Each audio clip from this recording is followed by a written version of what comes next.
আসসালামু আলাইকুম। চলে আসলাম আপনাদের সামনে FZS বাসন্তী আনঅফিসিয়াল বাইকটা আমার কাছে নিয়ে এসে সার্ভিস করানোর জন্য।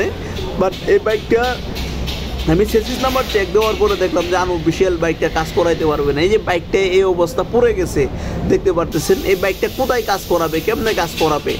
কারণ এটার এত অবস্থা খারাপ যে মেন যে পয়েন্টগুলা যেরকম ECU, ABS মোটর এগুলো সব চলে গেছে, সব পুড়ে গেছে। বাট বাইকের নাজেহাল অবস্থা।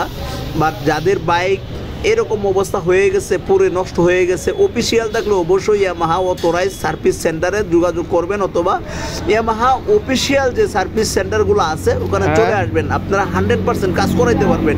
বাট আনঅফিসিয়াল থাকলে আন্তরিকভাবে দুঃখিত, আমরা আপনাদেরকে কোনো রকম সাপোর্ট করতে পারতেছি না। আজকের মতো এই পর্যন্তই। যদি কারো বাইকের এই অবস্থা হয় অবশ্যই অফিসিয়াল সার্ভিসে দিয়ে আসবেন। আল্লাহ হাফেজ।